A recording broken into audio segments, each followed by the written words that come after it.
सी है ये भी दिक्कत हमारे ऊपर है तो ये है सी है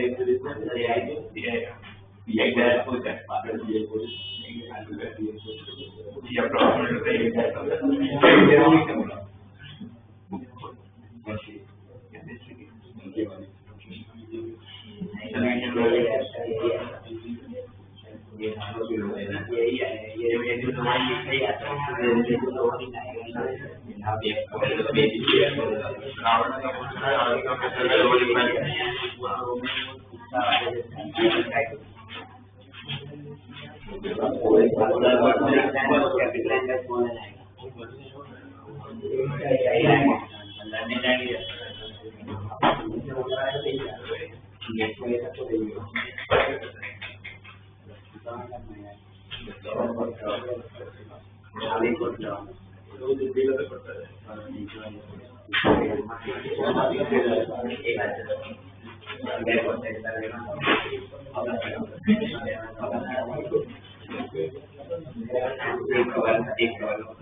डाउट मेरे से आप लोगों को लास्ट क्लास में थोड़े क्वेश्चन कुछ चर्चित कर देते हैं अपने पीवाई को आप लोगों को चालू करना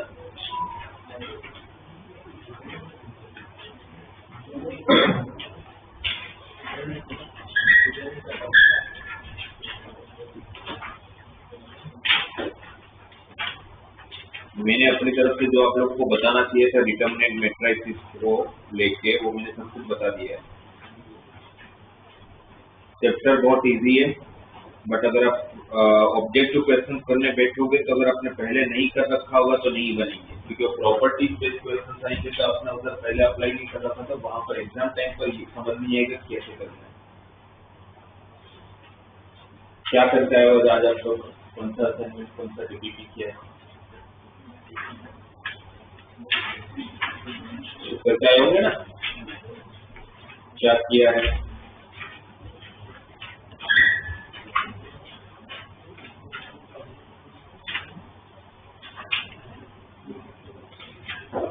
मैट्रिसेस आप लोग का हो गया था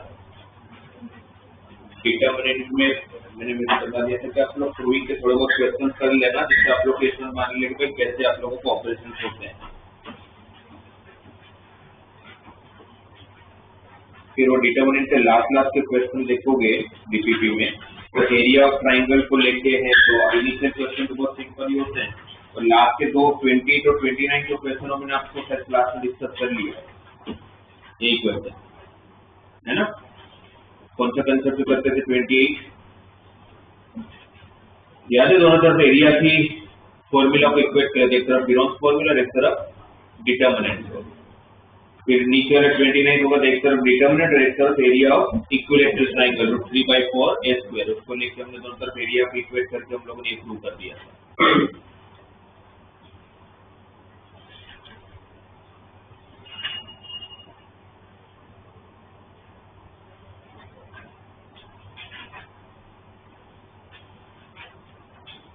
एक बार आप लोग अब पीवाई क्यू निकालो।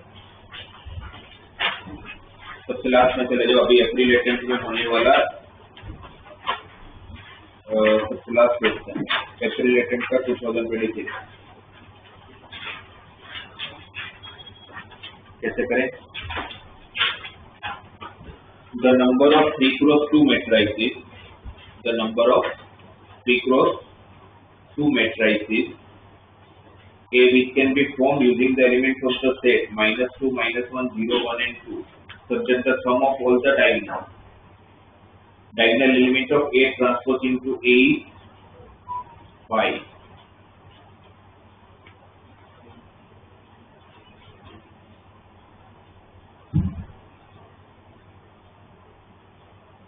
कैसे करें? सेम टाइप का क्वेश्चन लास्ट क्लास में आपको बताया। अच्छा, पहले तो मैट्रिसेस कौन से ऑर्डर का दिया हुआ है? 3x2। अगर मैट्रिसेस ए अगर नॉर्मली ऐसे में स्क्वायर मैट्रिक्स के हमेशा पूछते हैं, इन्होंने 3x2 पूछा है, वो प्रिंटिंग मिस्टेक तो नहीं है। ए अगर 3x2 होगा तो ए ट्रांसपोज क्या होगा? 2x3, तो ए ट्रांसपोज इनटू ए का जब आप मल्टीप्लाई करोगे तो मल्टीप्लाई होगा क्या? तो मल्टीप्लाई क्या होगा? तो ए ट्रांसपोज का ऑर्डर क्या है? 2x3। ए का ऑर्डर क्या है? 3x2। ये सेम है, तो आपका 2/2 का स्क्वायर मैट्रिक्स बन जाएगा, है ना। ये अगर 3/2 का है तो 3 रो है और 2 कॉलम है। 3 row suppose A B C D E F,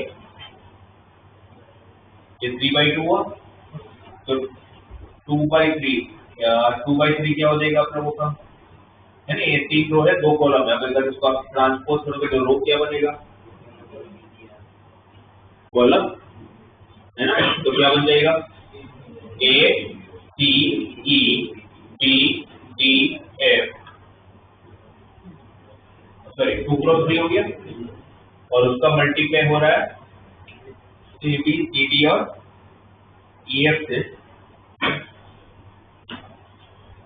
और इसका ऑर्डर है 3x2।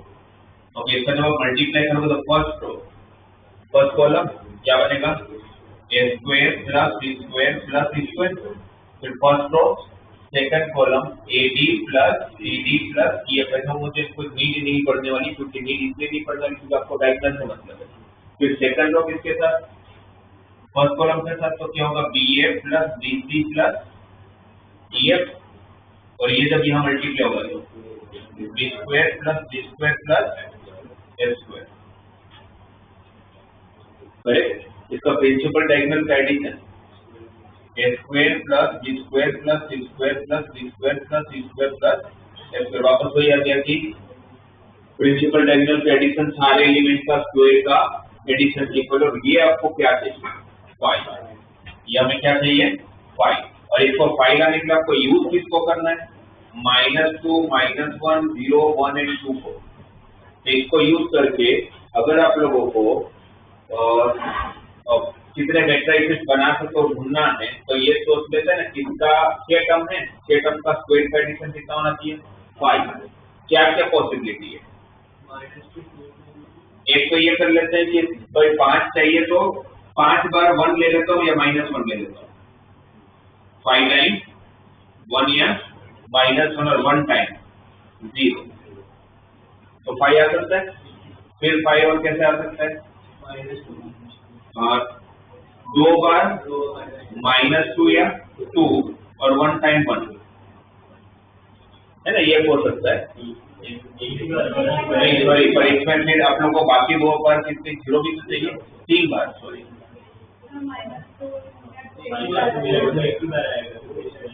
क्या क्या क्या -2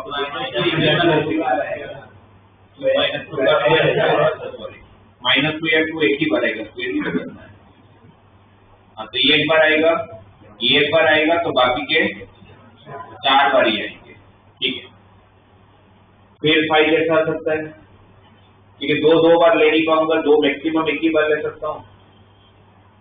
2 0 टाइम लूंगा तो ये पॉसिबिलिटी बन सकती है, तो लो ही नहीं, बस यही तो होगा ना। अच्छा, ये 5 बार आपको 1 या -1 चाहिए, कौन से 5? आपके पास एलिमेंट तो 6 है, तो इसके लिए मैं क्या करूंगा? 65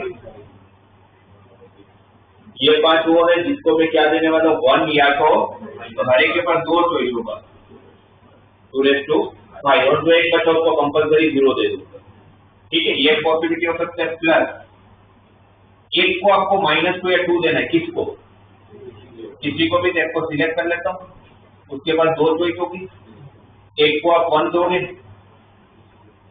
और कितने में से 6 में से एक गया, तो बाकी 5 में से एक को सिलेक्ट किया जिसको आपने 1 दे दिया। अब बाकी बचे 4 1 या -1 सॉरी -1 इंटू 2 और फिर एक बार बचा आप लोगों को सॉरी बाकी 4 बार किसको दोगे 0 को, तो कंपल्सरी हो जाएगा, उसके पास ऑप्शन ही नहीं है। तो ये पॉसिबिलिटी होता है, इसको सोल्व कर लेते हैं। 65 60 होता है 2⁵ 32 6 इंटू 32 यहाँ पर 6 5 30 30 और ये 120 है ना। तो आप लोगों का 32 में तो 6 192 हो जाएगा, 192 प्लस 120 312। जैसे क्वेश्चन पहले भी बहुत बार आए हैं, बस ये थोड़ा सा अलग इसमें इसलिए था कि नॉर्मली स्क्वायर मैट्रिक्स पूछते हैं, इसका स्क्वायर मैट्रिक्स को छोड़ के कोई ऑर्डर पूछा था। और बात वही हो जाती है कि जब प्रिंसिपल डायगोनल को आप एडिशन करोगे तो सारे एलिमेंट का स्क्वायर के एडिशन होगा। और इसके अंदर ये हो सकता है कि subject the sum of all the diagonal of elements of A transpose into A दिया है, वो नहीं देके और उसी को क्या दे सकते हैं, वो जो पूरा सेंटेंस दिया है thus that sum of the all diagonal element of A transpose into A is 5, वो सेंटेंस नहीं देके और क्या दे सकते हैं, तो वहां पर trace of A transpose into A दे सकते हैं। तो पूरा सेंटेंस नहीं लिखा होगा, क्या लिखा होगा TR of A transpose into A। Trace होता क्या है, प्रिंसिपल डायगोनल के सारे एलिमेंट का एडिशन है ना।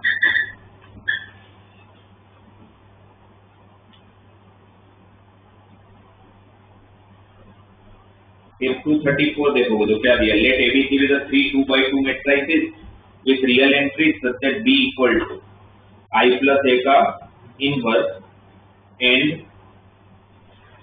A plus C किसके बराबर है, I के बराबर है। if BC equal to 1 -5 -1 2 and CB into x1 x2 is equal to 12 and -6 x1 plus x2 ढूंढना है लोग को। क्वेश्चन में बहुत सारी इंफॉर्मेशन दिया हुआ है, उसको यूज करना है। एबीसी कैसे मैट्रिक्स है, 3/3 के मैट्रिक्स है, सॉरी 2/2 के मैट्रिक्स है। इतनी इंफॉर्मेशन दे रखा, अगर उसको अगर हम लोग नोट डाउन करें, ए बी एंड सी ये सारे के सारे 2/2 के मैट्रिक्स है with real entries such that B equal to I plus A raised to power -1, B equal to I plus A raised to power -1 और A plus C किसके बराबर है, I के बराबर है।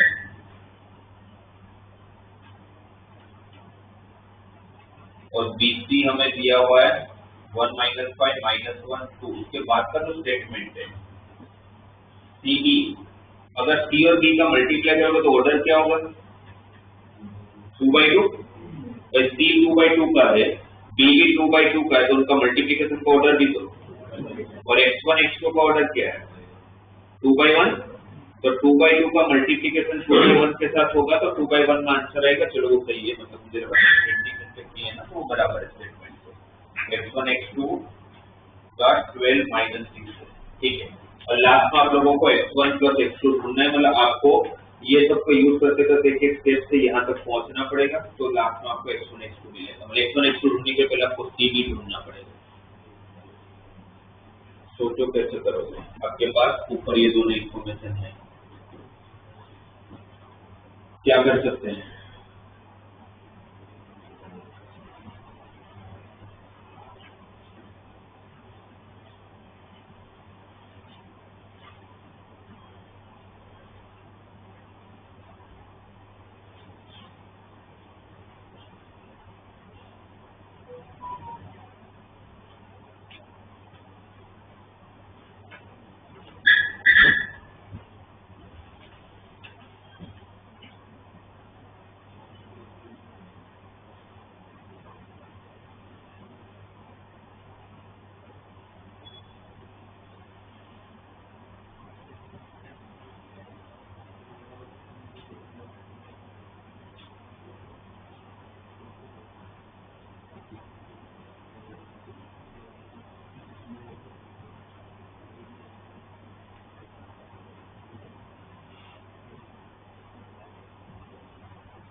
इस वाले क्वेश्चन में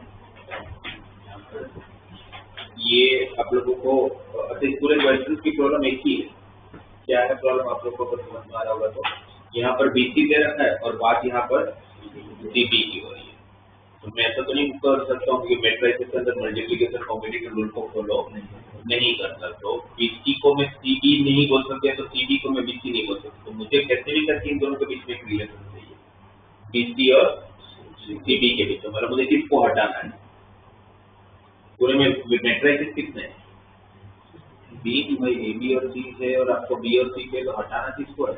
ए को हटाना, ए को आपको कैसे हटाना। और आपके पास ये दो रिलेशन दिए हुए हैं, कौन कौन सा? बी एस आप लोगों को दिया हुआ है आई प्लस ए का इनवर्स और ए प्लस सी इक्वल टू आई। तो मुझे पता है कि अगर ए को हटाना है तो ए किसके बराबर है यहाँ पे?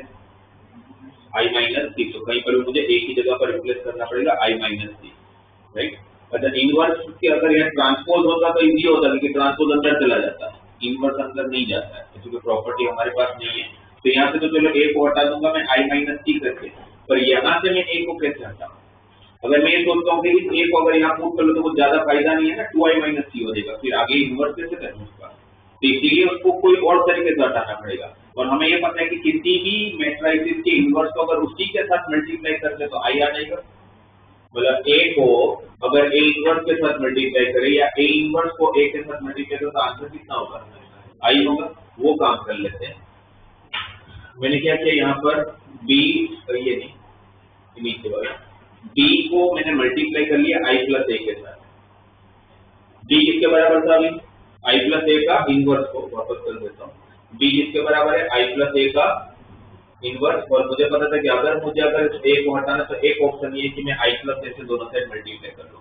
दोनों साइड आई प्लस ए से मल्टीप्लाई करोगे तो यहाँ पर क्या हो जाएगा?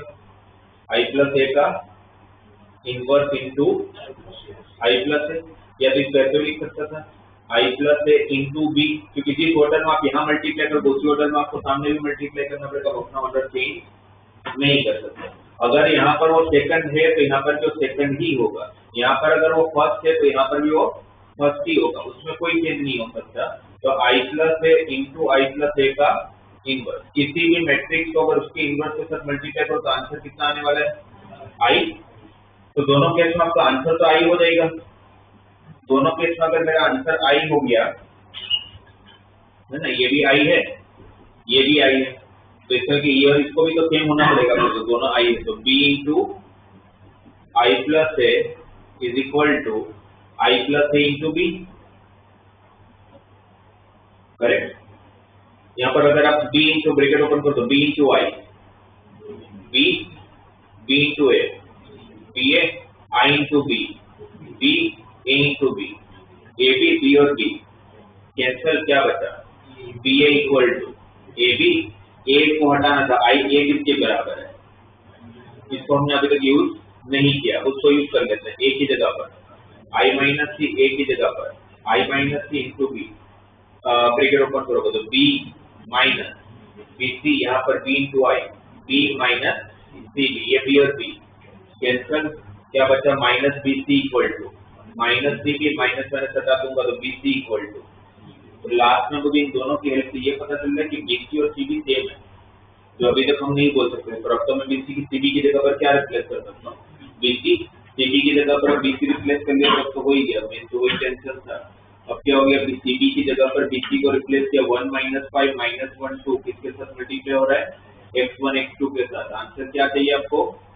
12 और 6। आपको ये फाइंड करना है ना, आपको अगर ये फाइंड करना है तो इसको कहाँ ले जाओगे? दूसरी तरफ, और दूसरी तरफ जाएगा मैट्रिक्स तो क्या होके जाएगा? इनवर्स। और कौन से ऑर्डर में जाएगा? इस तरफ फर्स्ट है तो सामने भी कैसे जाएगा? और वैसे भी अगर आप सेकंड ले भी जाते तो आपको समझ में आ जाता है कि भाई कुछ तो गड़बड़ है। क्यों? अगर इसको मैं सेकंड ले जाऊंगा तो क्या गड़बड़ है? तुम्हें पता चलेगा ना ऑर्डर, इसका ऑर्डर क्या है? 2 × 1, इसका ऑर्डर क्या है? तो वैसे भी मल्टीप्लाई नहीं कर पाओगे। गलती से ले भी गए तो भी आपको समझ में आ जाएगा कि भाई मेरी गलती है, ये उस तरफ जाएगा तो फर्स्ट ही जाएगा। तो क्या होगा? अच्छा, इसका इनवर्स के लिए 2 1 5 1 डिवाइड बाई 7 ना, नहीं 7 नहीं, सॉरी -3 इसका डिटर्मिनेंट कितना होगा 1 अगर 2 -5 होगा ना, इसके साथ मल्टीप्लाई 12 और -6 के साथ। अब इसको मल्टीप्लाई करोगे तो ये क्या हो जाएगा 24 -30 -6 12 -6 तो 6 डिवाइड बाय -3 क्या होगा ये 2 -2 और -3 हो रहा है ना। और फाइनली फाइंड क्या करना है आप लोगों को x1 प्लस x2 का आंसर ही 3। तो जिसमें आपको बीसी और सीबी का बीच में रिलेशन ढूंढना पड़ेगा, तो बाद में जाके पता चलता है कि ये दोनों सेम है।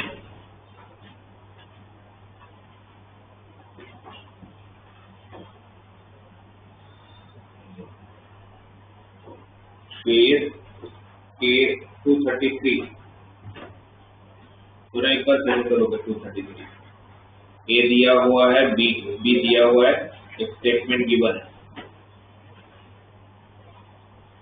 वो स्टेटमेंट से क्या होने वाला है फिर मेथड ये बता दो, पूरा करने की जरूरत नहीं है। वो a square minus 4a plus 2i 0 दिया है, उससे क्या फायदा होने वाला है, मुझे क्या मिल जाएगा अल्फा मिल जाएगा। उससे उस स्टेटमेंट से क्या पता चलने वाला है अल्फा। a स्क्वायर तो करना आएगा ना, एक को एक के साथ मल्टीप्लाई, फिर b square minus 3b plus i equal to 0, तो भी क्या मिलेगा बीटा। तो a और b पूरा वेक्टर और फिर पूरा मैट्रिक्स मिल गया। फिर आपको ढूंढना क्या है determinant of adjoint of a cube minus b cube. तो a और अगर b मिल गया आप लोगों को तो उसका क्यूब भी मिल जाएगा, और क्यूब में भी a स्क्वायर तक तो आपने उसमें किया ही होगा, जो स्टेटमेंट है वहां तक a स्क्वायर का ऑलरेडी कर चुके होंगे। फिर a क्यूब के लिए वापस एक बार बस ऐसे मल्टीप्लाई करना पड़ेगा 2/2 है, इतना कोई टाइम नहीं लगना है। और adjoint of a cube minus b cube का डिटर्मिनेंट चाहिए, formula property determinant of adjoint of a cube minus b cube, उसका स्क्वायर तो चलो बाद में कर लेंगे। क्या प्रॉपर्टी एडजॉइंट ऑफ a का determinant of a raise to power क्या होता है n माइनस 1। अच्छा n 2/2 का है ना, सॉरी तो 1 ही होगा। Adjoint of a cube minus b cube का डिटर्मिनेंट किसके बराबर हो जाएगा determinant of a cube minus b cube. कौन सी property raise to power n minus 1, जिसमें n क्या था 2, तो 2 माइनस 1 1 हो गया। इसका फिर क्या करना है स्क्वायर। तो आपके पास जो a क्यूब और b क्यूब आया होगा उसका a cube minus b cube कर लूंगा, जो मैट्रिक्स मिलेगा उसका डिटर्मिनेंट निकाल लेंगे, तो जो भी आएगा उसका स्क्वायर करेंगे। तो थोड़ा लेंथी होगा बट करना ऐसे ही पड़ेगा।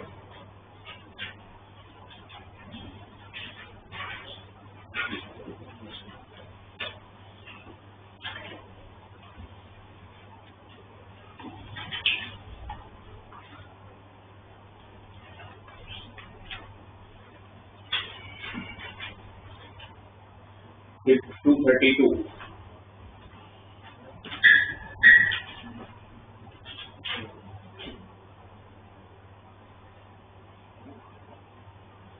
एक मैट्रिक्स दिया है, b is a matrix such that b into i minus a is equal to i plus a दिया हुआ है आपको। b कैसे ढूंढोगे बाद में आपको b ट्रांसपोज इनटू b का तो सम ऑफ डायगोनल एलिमेंट तो पता ही है, सारे एलिमेंट का क्या करना है स्क्वायर का एडिशन करना है, बट b ढूंढना तो पड़ेगा ना। कैसे ढूंढोगे b दिया है ना statement b into i minus a equal to i plus है, आपको i प्लस और i माइनस में पता चलेगा दिया हुआ है। i मतलब कौन से ऑर्डर का 3/3 का, तो मुझे i प्लस ए भी पता होगा, मुझे i माइनस ए भी पता होगा। i माइनस ए को कहाँ ले जाऊंगा b ढूंढने के लिए, दूसरी तरफ क्या होके जाएगा इनवर्स। तो पर इसका इनवर्स ढूंढने में थोड़ा सा तो टाइम लग ही जाएगा आपको, क्योंकि 9 एलिमेंट है ना, तो उसका माइनस को फैक्टर सब ढूंढना पड़ेगा। उसके बिना कुछ कर सकते हैं कि एक बार सोच लेते हैं।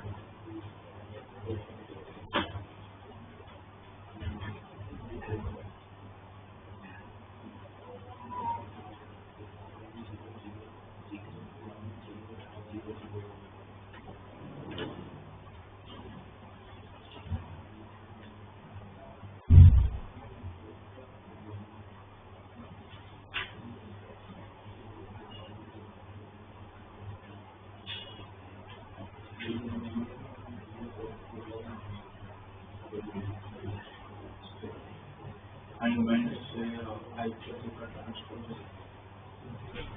हो रहा है।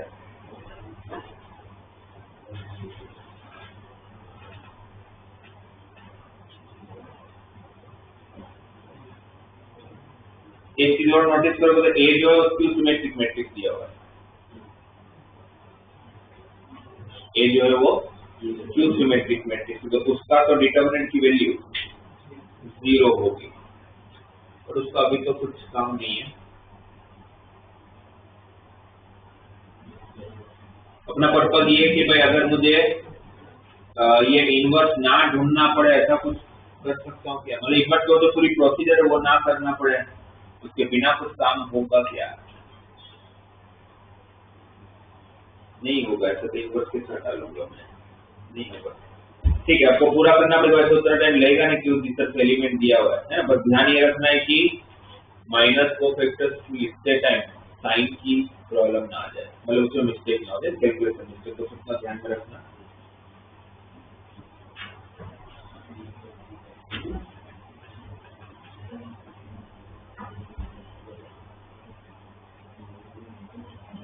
उसके बाद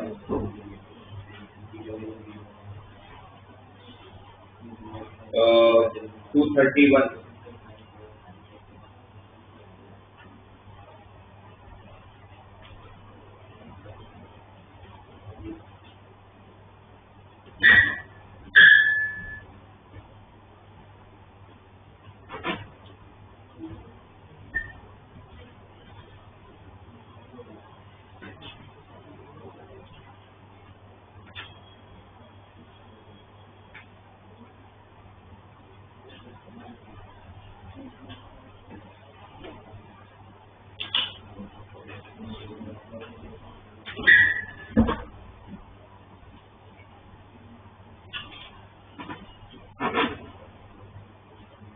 देखो, तो उसके बाद 231 में एक कंडीशन दिया हुआ है plus A transpose equal to 0, मतलब उसका मतलब क्या हुआ? तो उसको यूज कैसे करोगे?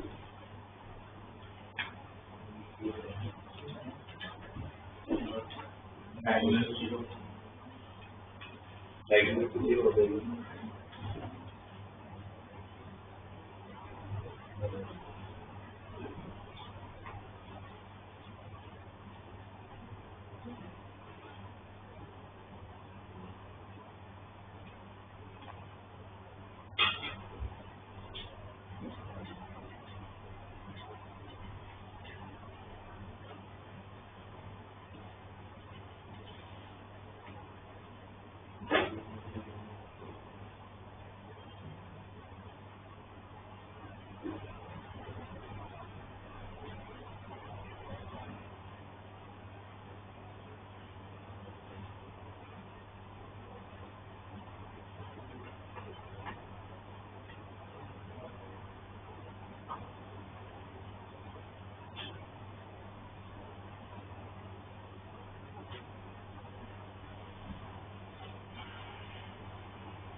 आया?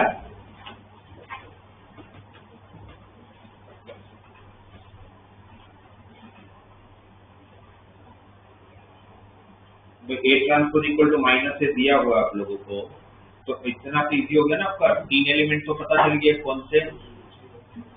A transpose equal to minus से किसकी कंडीशन है, और स्क्यू सिमेट्रिक मैट्रिक्स का प्रिंसिपल डायगोनल क्या होता है, कंपल्सन। तो 3 एलिमेंट पता है ना आपको, 0 0 0। और एलिमेंट भी कैसे लोगे अगर आप ले जानते, अगर आपको पता है स्क्यू सिमेट्रिक मैट्रिक्स है तो ए मैट्रिक्स कैसे लिया जाए, ये तीनों 0 ले लूंगा। फिर यहाँ पर आपको ऐसा लगता है कि इसमें 9 एलिमेंट है, 9 एलिमेंट तो है, बट आपको 9 वेरी अननोन नहीं होंगे क्योंकि 3 तो 0 है, राइट। तो काव्य से गलत सर, तो 6 तो अननोन होंगे, 6 भी नहीं होंगे क्योंकि यहाँ पर कौन है, अगर यहाँ पर मैं बी लेता हूँ, यहाँ पर सी लेता हूँ, तो यहाँ तो कंपल्सरी मुझे माइनस बी, और क्योंकि ट्रांसपोज करने पर वापस माइनस में भी तो आना चाहिए। और अगर यहाँ पर अगर मैंने डी लिया तो यहाँ पर कंपल्सरी, तो कितने अननोन है आपके, 3 ही तो है, 3 ही सोल्व करना है आपको। तो अब फिर 2 स्टेटमेंट दिया और मेरे हिसाब से उससे 2-3 एलिमेंट मिल जाता होगा आपको। कौन से वो दिया ना, a × 1 - 1 0 = 3 3 2। तो a अगर आपका ये है, इसको आप किससे मल्टीप्लाई करो, 1 - 1 और 0 के साथ। इसका ऑर्डर क्या है, 3/3। इसका ऑर्डर क्या है, 3/1। का आंसर क्या आएगा, 3/1। सामने क्या दिया हुआ है, 3 3 और 2। इसको इसके साथ मल्टीप्लाई करोगे तो फर्स्ट रो फर्स्ट कॉलम क्या मिलेगा, b -0 -b प्लस, तो -b किसके बराबर हो गया, 3 के बराबर। तो डायरेक्टली b किसके बराबर हो गया, -3। फर्स्ट रो फर्स्ट कॉलम के साथ हुआ। फिर सेकंड रो फर्स्ट कॉलम के साथ होगा, है ना। तो वो भी कितना मिलेगा, -b + 0 d। तो -b = 3, तो उससे यही लिमिट मिल रहा है, b = -3। कुछ ज्यादा फायदा नहीं हुआ। थर्ड रो फर्स्ट कॉलम क्या होगा, -c + d और 0। तो इसको किसके बराबर होना पड़ेगा, 2। तो b तो एटलीस्ट मिल गया। अब सिर्फ ढूंढना क्या, c और d। तो यहाँ से जैसे एक रिलेशन मिला वैसे और रिलेशन मिलता होगा ना, h² × 1 - 1 0 को लोगे तो फिर वहां से बाकी एक रिलेशन से आपका पूरा मैट्रिक्स मिल जाता होगा।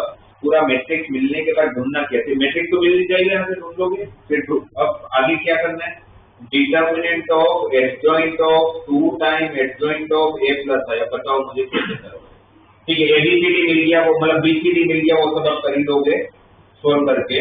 अब determinant of adjoint of 2 × adjoint of a + i। अगर प्रॉपर्टी याद नहीं तो प्रॉपर्टी वाला पेज खोल लो, क्योंकि प्रॉपर्टीज की जरूरत पड़ने वाली है आपको। एडजॉइंट ऑफ ये होगा तो एक मैट्रिक्स भी है ना, ये पूरा होने क्या वाला है, मैट्रिक्स। तो पहले ये देखो एडजॉइंट ऑफ KA, अपने प्रॉपर्टी में ऐसा कुछ है आपके पास, ऐसे प्रॉपर्टी किसके बराबर होता है, एडजॉइंट ऑफ K या determinant of adjoint of K,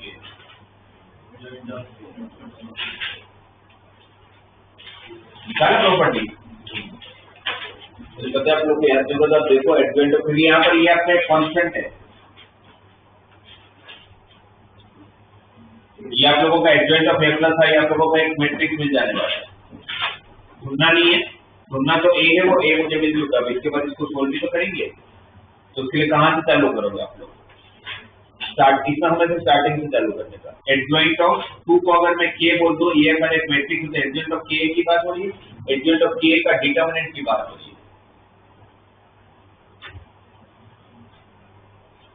है ना।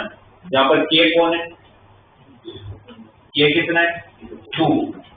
k कौन है, 2। इसको अगर b नाम दे दूं तो b कौन है, एडजॉइंट ऑफ a + i। अब देख के बताओ प्रॉपर्टी एडजॉइंट ऑफ k भी किसके बराबर होता है, k⁻n−1। k कौन है, चलो k लिख देता हूँ, तो k⁻n−1 × एडजॉइंट ऑफ b। और उसका डिटर्मिनेंट। ये तो एडजॉइंट ऑफ के भी बताया ना आप लोगों ने मेरे को, जब सबसे लास्ट प्रॉपर्टी ये डिस्कस हुई थी, सेकंड लास्ट प्रॉपर्टी ये डिस्कस हुई होगी एडजॉइंट। और कैसे डिराइव करते हैं, अगर भूल गए तो बस याद नहीं है, ऐसा होगा कि याद नहीं आएगा तो किसकी हेल्प से प्रूव करना है, a into adjoint of a equal to determinant of a into I, जो आपकी फर्स्ट प्रॉपर्टी उस हमने सारे डिराइव किए तो उससे डिराइव कर लेने का। तो उसके हिसाब से अब k raised to power n minus 1 into adjoint of v, अगर यहाँ पर अप्लाई करता हूँ तो k कौन है 2, n कितना है 3, तो 3 minus 1 2, तो 2 का square 4 times adjoint of a plus I,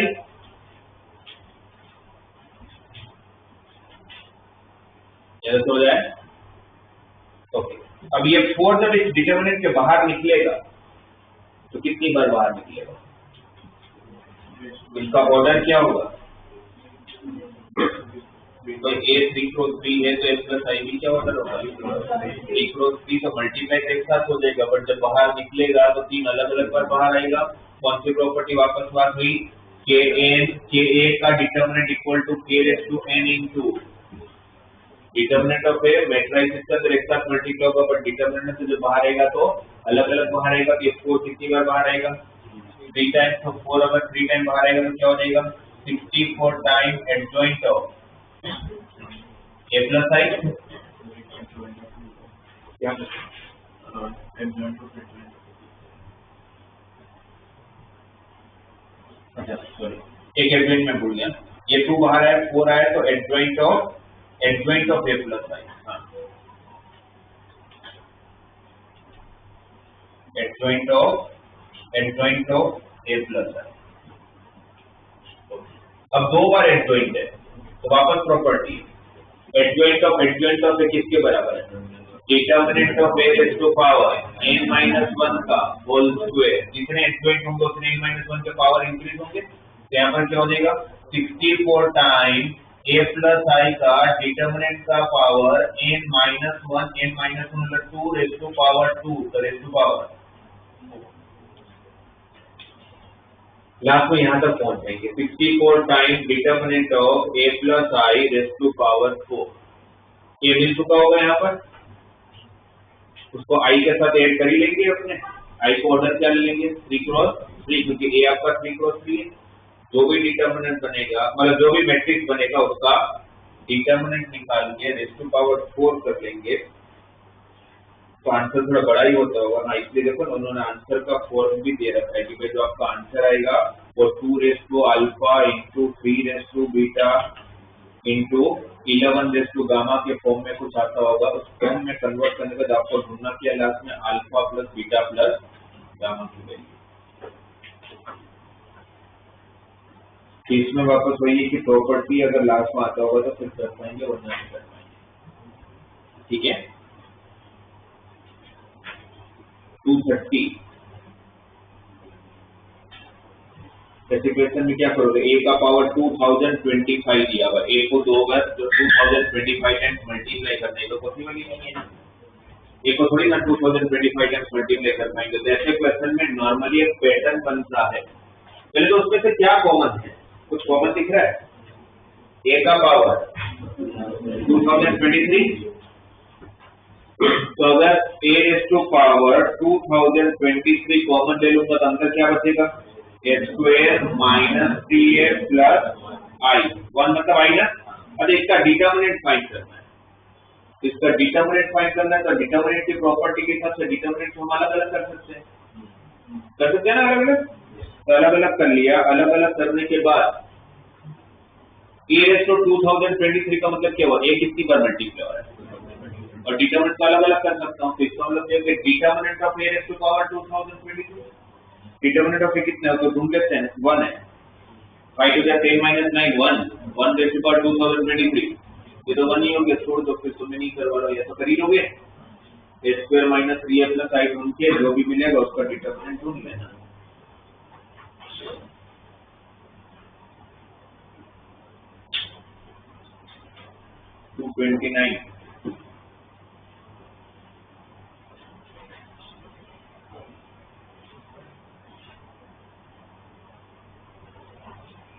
229 x, ये वो ax इक्वल टू b, मतलब ये कौन सा फॉर्म देने की कोशिश कर रहे हैं? कौन सा rule? ax equal to b कौन सा रूल में आता है? मार्टिन या ग्रेमर? मार्टिन। तो इसमें ये तो कुछ मार्टिन रूल की बात हो रही है जिसमें लीनियर इक्वेशन को अपने सोल्व करते हैं, है ना? तो उसको कैसे एडजॉइंट ऑफ ए दिया हुआ, अच्छा ax equal to b, b भी दिया हुआ है, हो गया ना? फिर तो डायरेक्टली बस इक्वेशन लिखने की जगह पर उन्होंने सब कुछ दे रखा है आपको, और काम भी इसी का रखा है, एडजॉइंट भी दे रखा है। वरना हम क्या करते हैं, कोएफिशिएंट का डिटरमिनेंट मैट्रिक्स बनाते हैं, फिर उसका इनवर्स ढूंढते हैं, उसके लिए एडजॉइंट निकालना पड़ता है, उन्होंने एडजॉइंट दे रखा है। 229 ax equal to b, x equal to a inverse into b, ये दूसरी तरफ देखो तो क्या हो जाएगा, इनवर्स x कौन है, x y z, ये हम थोड़ी बोल रहे हैं, तो क्वेश्चन में दिया हुआ है। और a इनवर्स कैसे निकालते हैं, adjoint of a upon adjoint of a upon determinant of a into b, b भी दिया हुआ है आपको, कितना है 402। आपको पूरे क्वेश्चन में एक ही चीज नहीं दी हुई है, बाकी सब दिया हुआ है। एडजॉइंट ऑफ a दे दिया, उसके साथ ये मल्टीप्लाई भी कर ही लोगे आप लोग, ये 3/3 है, ये 3/1 है, मल्टीप्लाई करोगे तो 3/1 का एक मैट्रिक्स मिल जाएगा।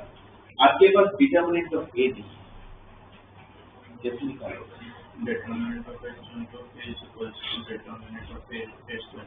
राइट। एडजॉइंट ऑफ a का डिटरमिनेंट प्रॉपर्टी है ना, एडजॉइंट ऑफ a का डिटरमिनेंट किसके बराबर होता है, determinant of a raise to power n-1, n3 है, यहाँ पर n3 है ना, 3×3 का मैट्रिक्स है, तो डिटरमिनेंट ऑफ a का स्क्वायर, एडजॉइंट ऑफ a दिया है ना, उसका डिटरमिनेंट निकाल लेना, उसका डिटरमिनेंट निकल जाएगा तो डिटरमिनेंट ऑफ a भी निकल जाएगा, कुछ उतना ही नहीं दिया था,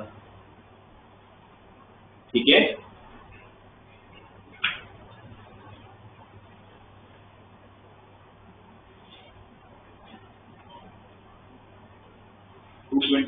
भी हो जाएगा वैसे, 227 छोड़ देना बिकॉज इंटीग्रेशन आपको अभी तक आता नहीं है। 226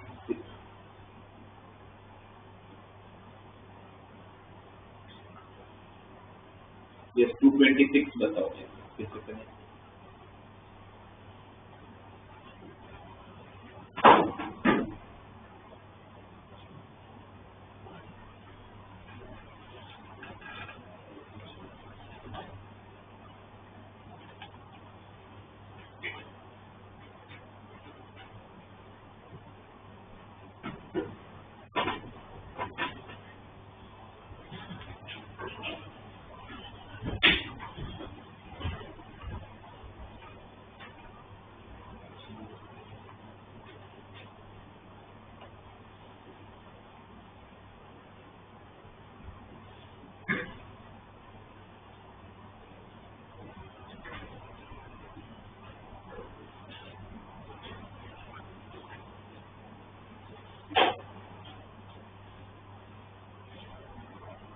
कैसे करेंगे, a रेज़ टू 100 आपको दिया हुआ है, 100 टाइम b प्लस 1, ये आपको ऑलरेडी गिवन है, तो कैसे करें,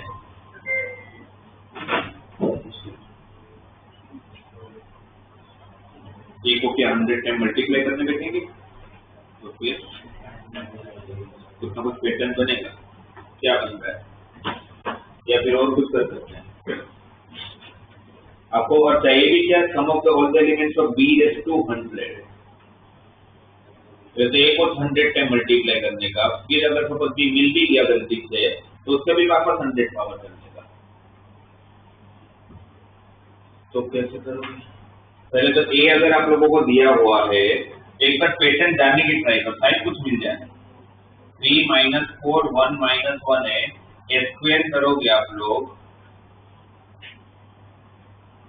तो 3 - 4 1 - 1 को मल्टीप्लाई किसके साथ, 3 - 4 1 - 1 के साथ, क्या हो रहा है ये 9 - 4 5, यहाँ पर -12 + 4 -8 3 - 1 2 -4 +1 3, ये स्क्वायर से मुझे समझ में आ गया कि इसका कोई पैटर्न नहीं है, पैटर्न चारों एलिमेंट में बनने का मतलब ही नहीं है, मतलब नॉर्मली पैटर्न कैसा बनता है कि भाई मेरे 4 एलिमेंट तो 3 एलिमेंट ये मानता है, एक एलिमेंट एक टर्म एपी में बन रहा है, ये एक टर्म जीपी में बन रहा है, ऐसा कुछ है तो पैटर्न का मतलब। यहाँ तो कहते हैं कि चारों एलिमेंट चेंज हो रहे हैं,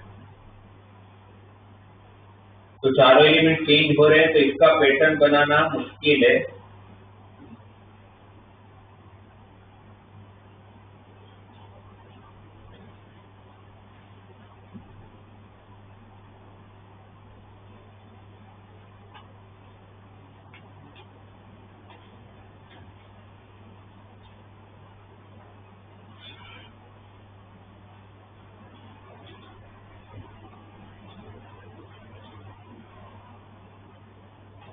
So 4 minus 3 4 minus 3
चारों से चारों में जीरो बन रहे हैं।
एक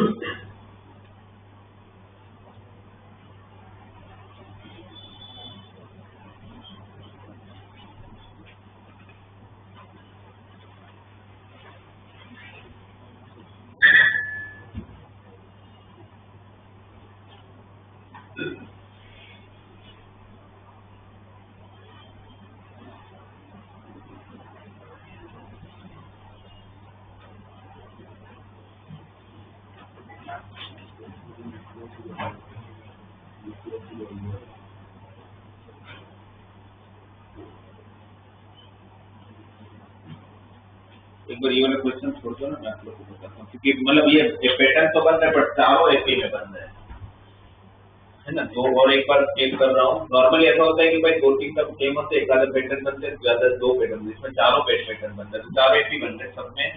एक में 2-2 का डिफरेंस आ रहा है, 3, 5, 7, राइट। फिर ये -4 वाला टर्म है, उसमें -4 का डिफरेंस है, -4, -8, -12 वैसा हो रहा है।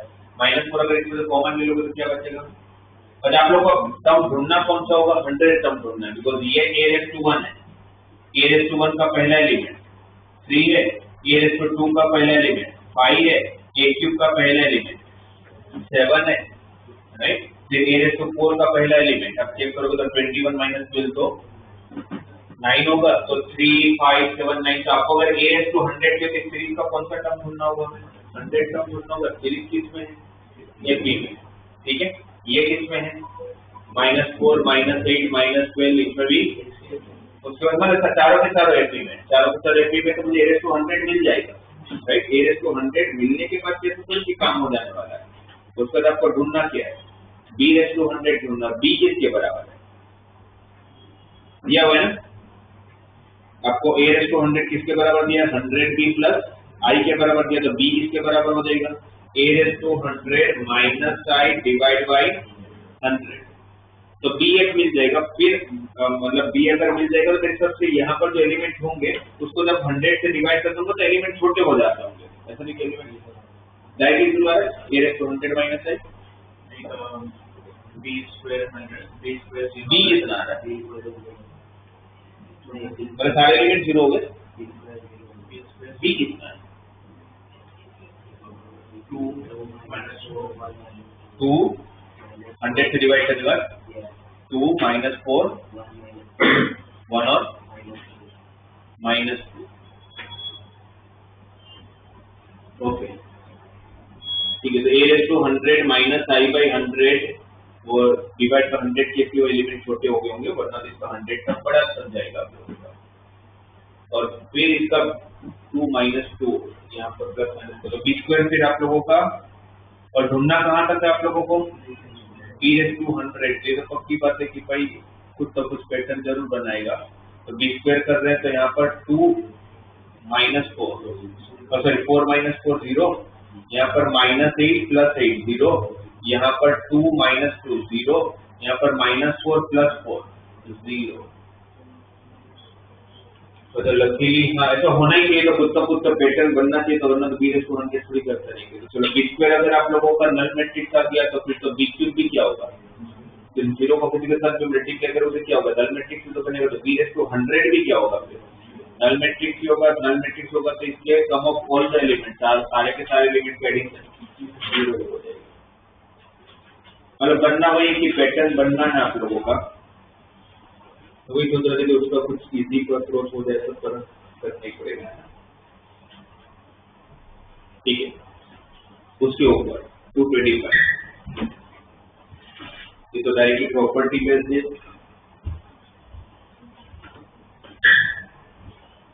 डिटर्मिनेंट ऑफ ए कितना दिया हुआ है? 6। ए का ऑर्डर 3 × 3। एडजॉइंट ऑफ बाहर से चालू करना आपको मैंने थोड़ी देर पहले बताया था। तो वापस कौन सी प्रॉपर्टी की बात हो रही है? एडजॉइंट ऑफ के।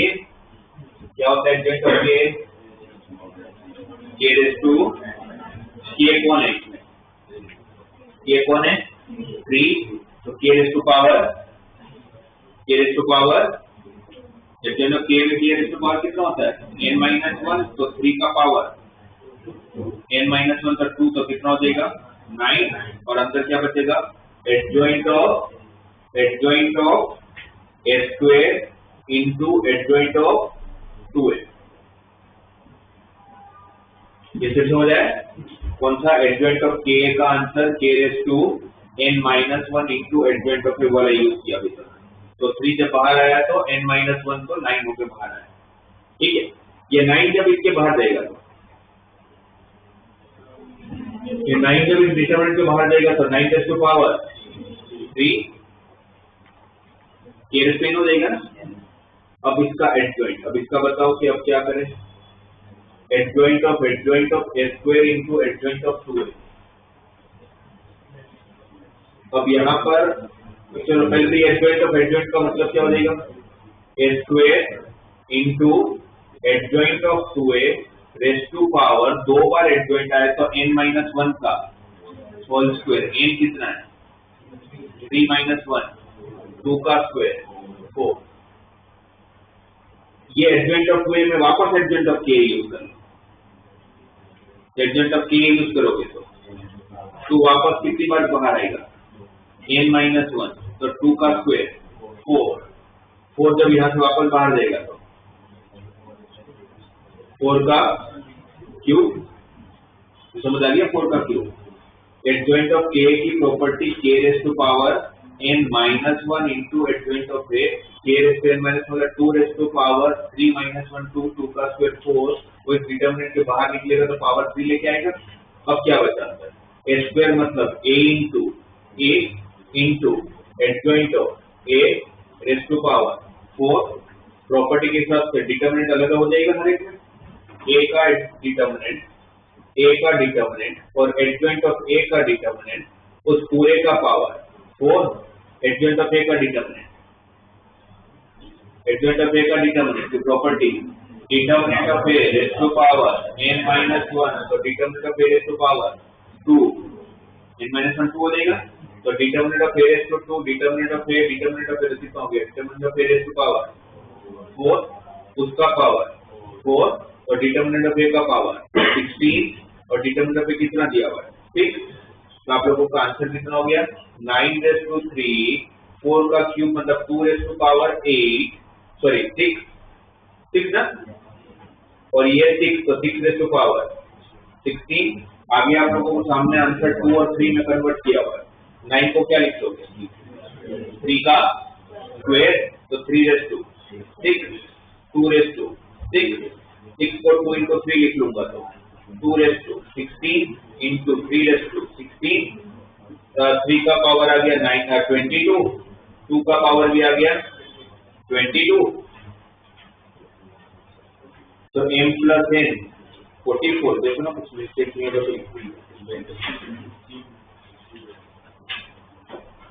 62 यहाँ पर गलती है 2 raise to m into 3 raise to. पहले से चेक कर लेते हैं एडजॉइंट ऑफ 3। तो सबसे पहले कौन सी प्रॉपर्टी हमने यूज किया, adjoint of k। Adjoint of k use किया तो 3 बाहर गया तो क्या पावर लेके जाएगा n-1, 3 का स्क्वायर 9 गया, 9 बाहर गया तो पावर 3 लेके गया। फिर एडजॉइंट ऑफ a बचा, उसको लिखा हमने a square into adjoint of 2a का पावर n-1 का होल स्क्वायर।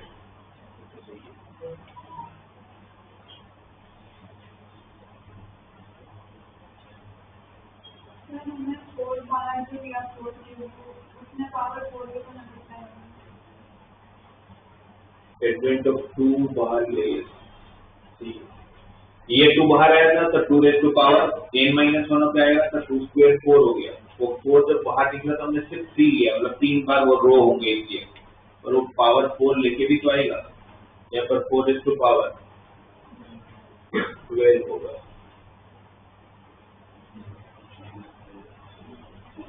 नहीं तो फिर वो 4,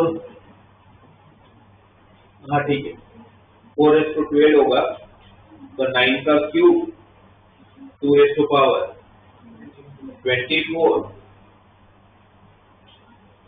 2 रेज टू पावर 24, तो कितना हो जाएगा 24 प्लस 16 40, 40 प्लस 22 कितना था answer 62।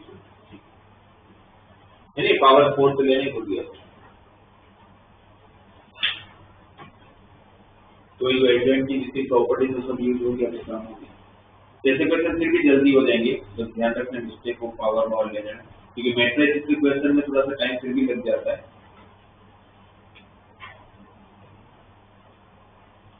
Question number 223 shift method बता दो। The system of linear equation कौन चालू करेंगे? कोएफिशिएंट का डिटरमिनेंट से, तो क्या बनेगा डिटरमिनेंट? 1 1 1 2 5 a 1 2 3। अब ऑप्शन कौन सा सही है बताना है मुझे, बताओ। सबसे पहले ए से चालू करो। यूनिक सॉल्यूशन तब होगा जब a इक्वल टू 8 होगा। यूनिक सॉल्यूशन कब होता है किसी भी लीनियर इक्वेशन? जब determinant is not equal to 0। तो ये जो डिटरमिनेंट बना होगा वो नॉट इक्वल टू 0 जब आप लोगे तो कोई पर्टिकुलर a की वैल्यू के लिए 0 आता होगा, तो बाकी सब के लिए 0 नहीं आता होगा ना। तो इसमें तो a इक्वल टू 8 एक ही वैल्यू पे 0 नहीं आता होगा, तो हुआ ही नहीं। तो a तो पक्का है कि नहीं होने वाला है। समझ आया जो बोला मैंने? क्योंकि यूनिक सॉल्यूशन कब होता है? Determinant of a is not equal to 0। Determinant of a कौन है इसका? 1 1 1। सेकंड वाला 2 5 a 1 2 3। इसको नॉट इक्वल टू 0 होना है। तो इसको अगर मैं इक्वल टू 0 लूंगा, इसको सोल्व करूंगा तो a के टर्म में कोई इक्वेशन आएगा, तो a की कोई पर्टिकुलर वैल्यू मिलती होगी ना जिसके लिए 0 होता होगा। तो अगर मुझे नॉट इक्वल टू 0 चाहिए तो मुझे सपोज a माना कि 5 पे 0 आया, तो मेरा a कब नॉट इक्वल टू 0 होगा? तो मैं क्या लिखूंगा? a belong to all the real value except 5। यहाँ पर तो एक ही वैल्यू दे रखा उन्होंने 8। एक ही वैल्यू, अगर एक ही वैल्यू दिया हुआ है ये तो पक्की बात है कि भाई इस क्वेश्चन में आप लोगों का ए तो आंसर नहीं होगा, है ना। यूनिक सॉल्यूशन तो पक्का नहीं होगा। अब बी पे आ जाते हैं। Infinitely many solution for A equal to 8। Infinitely many solution, infinite solution होने के लिए ए को क्या होना पड़ेगा? 0। मतलब डिटरमिनेंट को क्या होना पड़ेगा? 0।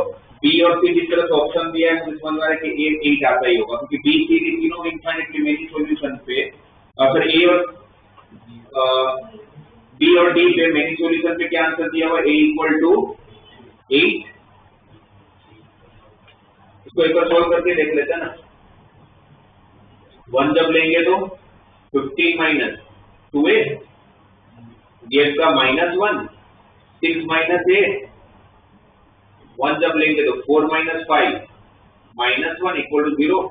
15 minus 2a minus 6 plus a minus 1 equal to 0। 15 minus 7 8 8 minus a equal to 0। ठीक है, a इक्वल टू 8 आ गया। तो a इक्वल टू अगर 8 आया तो डिटरमिनेंट ऑफ ए वहां पर 0 आ रहा है, a इक्वल टू 8 पे। उसके बाद आप लोगों को ऐसा थोड़ी कि डिटरमिनेंट ऑफ ए 0 आ गया तो आप लोगों को हमेशा इनफाइनाइट सॉल्यूशन मिलेगा। फिर क्या कंडीशन होती है? मार्टिन रूल यूज करना चाहिए, क्रेमर यूज करना चाहिए?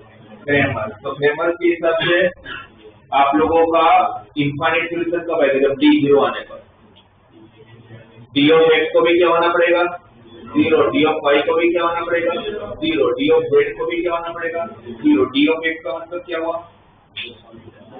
x के कोएफिशिएंट को हटाया जाएगा और उसकी जगह पर कांस्टेंट को रिप्लेस किया जाएगा। तो अगर ये 1 to 1 को हटाया गया तो उसकी जगह पर रिप्लेस किसको करूंगा?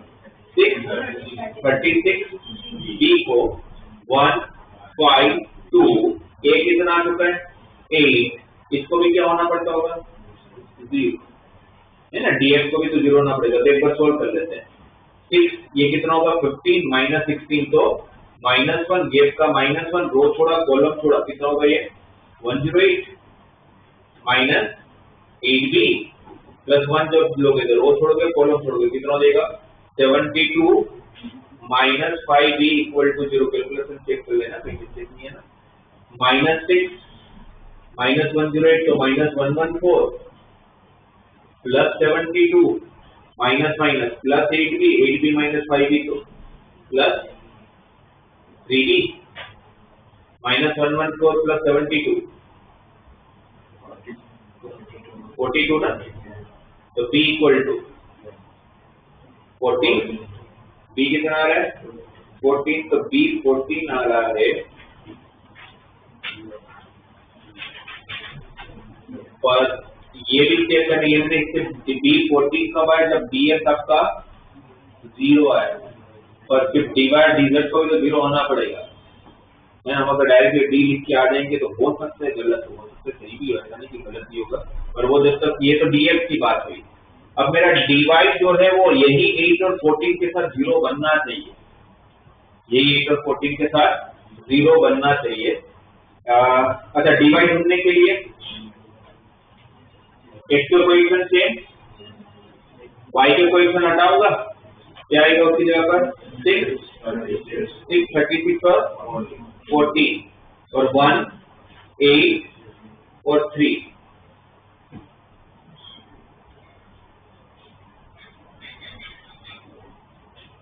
ठीक है ना।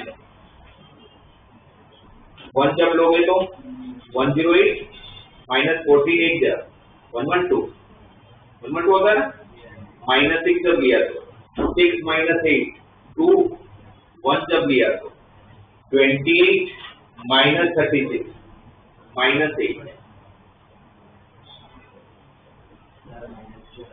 कहाँ पर, यहाँ पर 6 माइनस 8 माइनस 2 आएगा, -4 प्लस 12 माइनस 8 ये 0 हो रहा है, तो डीवाई भी 0 आ गया।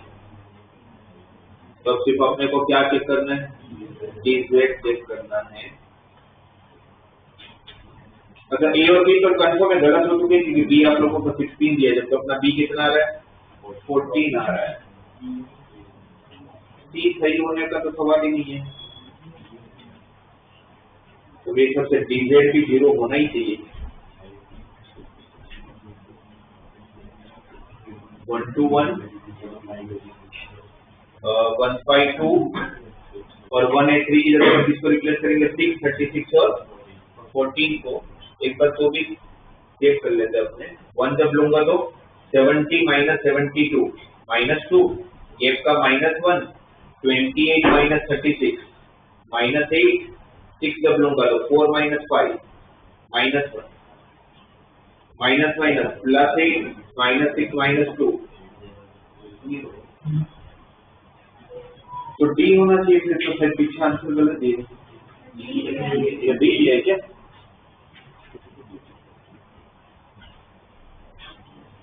और तो फिर मुझे लगा तो फिर करना ही नहीं था, क्योंकि ए और बी तो गलत ही हो गए थे, बी 14 आ गया था, डी होने का सवाल ही नहीं होता, तो बताइए क्या था डी के साथ। देखो उसके ऊपर वाला भी वही है, प्रोबेबिलिटी मिक्स कर दिया, तो बताओ क्या होगा प्रोबेबिलिटी को उसको सेलेक्ट करूंगा। Let n be the number of obtained on rolling a paired die if the probability that the system of equation is unique solution is k by k। Unique solution की condition d is not equal to 0, d क्या होगा आपका 1, हाँ मतलब determinant ही होगा d तो, but तो कौन सा डिटर्मिनेंट होगा 1 माइनस n 1 n माइनस 2 और n प्लस 1 और 0, x नहीं है तो उसका कोएफिशिएंट 0 n माइनस 1 और 1, इसको सोल्व करूंगा प्लस n के टर्म में इक्वेशन आएगा ना, उसको किसकी इक्वल लेना है, किसकी इक्वल लोगे, वैसे तो डिटर्मिनेंट ऑफ यूनिक सॉल्यूशन तो not equal to 0, determinant is not equal to 0, और आप लोगों को n की the number obtain on rolling के पेयर है, n किस तरह से लेना है आपको, तो n की वैल्यू बोला है ना क्वेश्चन में, सबसे फर्स्ट लाइन क्या बोला हुआ है, let n be the number of obtain on rolling a pair है। तो आपके पास n की पॉसिबिलिटी कितनी है 6 में से कोई भी नंबर हो सकता है, 6 में से कोई भी नंबर हो सकता है, और आपका फेवरेबल आउटकम होगा कैसे पता चलेगा, determinant is not equal to 0, है ना।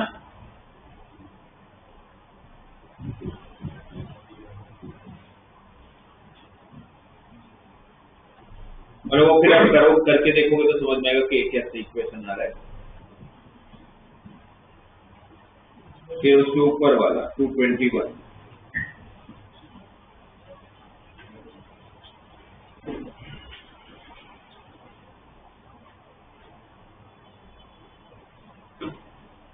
221 आप लोगों का देखो 219 220 ये सब एक जैसे ही है। सब में क्या है वही सॉल्यूशन की बात हो रही है। 219 करोगे तो डिटरमिनेंट को क्या लेके चलने वाले हो? तो 219 क्वेश्चन में क्या दिया है? वो इनफाइनाइटली मेनी सॉल्यूशन है। वो इनफाइनाइटली मेनी सॉल्यूशन मतलब डिटरमिनेंट इक्वल टू 0। तो डिटरमिनेंट इक्वल टू 0 लोगे तो वहां से किसकी वैल्यू मिलेगी? लेम्डा की। पर सिर्फ उससे काम नहीं करना, फिर dx को भी क्या लेना पड़ेगा? 0। उससे किसकी वैल्यू मिलेगी? म्यू की। तो लेम्डा को म्यू मिल जाए। वैसे 220 में is no solution. No solution भी कब होता है? जब determinant of A equal to 0। वो भी तो नो सॉल्यूशन में चालू होता है। Determinant of A is equal to 0 and dx is not equal to 0। पर इसमें सिर्फ अल्फा ढूंढना है तो d इक्वल टू 0 से मिल जाएगा। फिर 221 की अगर बात करें तो 221 में आप लोगों को सबसे पहले मुझे सेकंड वाला बताओ।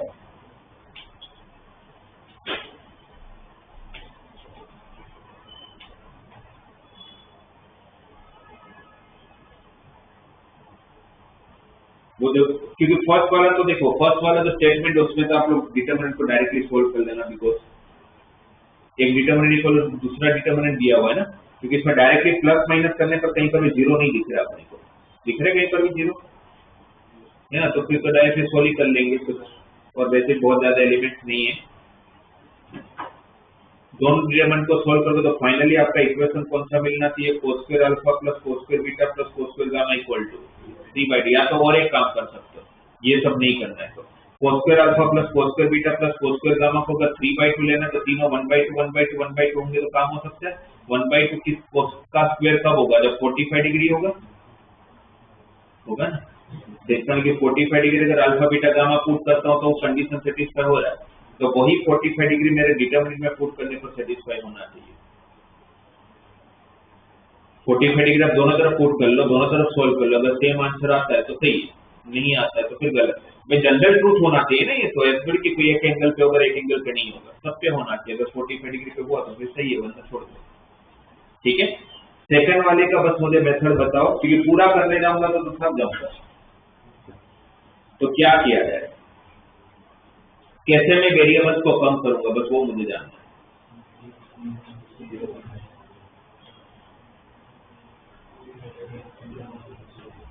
एक ऐसा कुछ ढूंढो कि जहां पर आपके एटलीस्ट एक आध रो या एक आध कॉलम में वेरिएबल्स कम हो, 0 आए तो और अच्छी बात है। T2 में से C3 माइनस करोगे तो क्या होगा? तो बहुत ज्यादा फायदा नहीं। आपको x को कैंसिल करने पे फोकस नहीं करना चाहिए। आपको किसको कैंसिल करने पे फोकस करना चाहिए? x स्क्वायर को कैंसिल करने पर फोकस करना चाहिए, है ना। मैन्युअल x को कैंसिल करोगे तो कुछ बात नहीं बनेगी, बट उसके साथ मैं x स्क्वायर को कैंसिल करूँ ना। R2 equal to R2 minus R1 minus R3 करो। क्या करो? दिख रहा है लोगों को x स्क्वायर को कैंसिल करने का मुझे क्या दिख रहा है कि R2 में से मैं R1 और R3 दोनों को माइनस कर लेता हूँ। R2 में 2x स्क्वायर दिया हुआ है, देखो ना क्या होगा, बताओ मुझे। R2 में से अगर आप R1 और R3 को माइनस करो तो 2x स्क्वायर कट, 3x भी कट ना, तो क्या बचा? -4। फिर दूसरे में 3x भी कट, तो क्या बचा? फिर -0 बचेगा। आपने R2 में से R1 और R3 को सब्ट्रैक्ट किया है तो वो एक का 1 और दूसरे का -1 कट जाएगा, तो बीच से 0 बचा। और तीसरे में भी वही बचेगा। R2 में से अगर R1 और R2 को माइनस करो तो 3x तो कट हो गया, -3 + 3 तो वो भी 0, 2 0 भी आ गए और स्क्वायर भी हट गया। तो सेकंड रो लेके फिर सोल्व कर लोगे। सामने किसके साथ इक्वेट कर लेना, तो आंसर भी px + q के फॉर्म में आता होगा, तो लीनियर फॉर्म आएगा, pq मिल जाएगा। फिर प्रूव कर लेना p² = 196 q² हो रहा है कि नहीं हो रहा है ना। तो कौन से रो में क्या प्लस माइनस करना, उसके लिए बस वो जो बहुत सारे प्रूविंग के क्वेश्चन थे तो सारे नहीं करोगे तो चलेगा, एटलीस्ट उसमें से 8-10 क्वेश्चन करो जिससे आपको थोड़ा सा समझ में आना चाहिए। 217 218 सब वही है, सॉल्यूशंस वाले क्वेश्चन।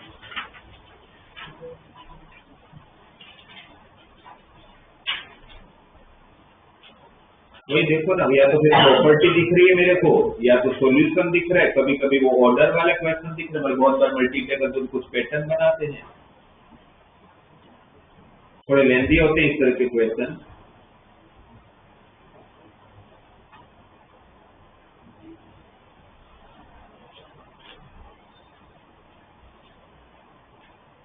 नेक्स्ट क्लास में हम लोग पीछे से, मतलब ये 220 235 है ना, लास्ट के 50 क्वेश्चन, मतलब 185 से 215, 185 से 235 सेम जैसे क्वेश्चन देखेंगे। अगर आपको समझ में आता है कि भाई इनफाइनाइट सॉल्यूशन का क्वेश्चन है जिसमें डिटरमिनेंट ऑफ जीरो लेंथ, तो उसको वापस करने की जरूरत नहीं है।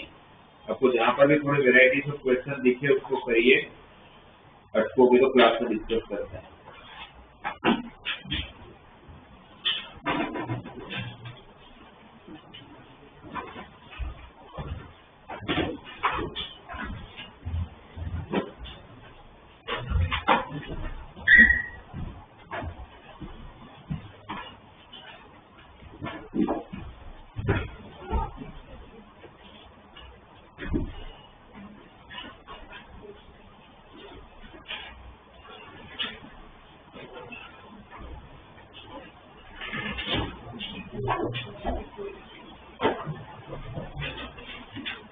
लोगों की जब हमारे बीच में आएगा छोटा से उसी वाला पार्ट, तो उसके पहले आपके 4 स्टेप्स है, तो अपने साथ फंक्शन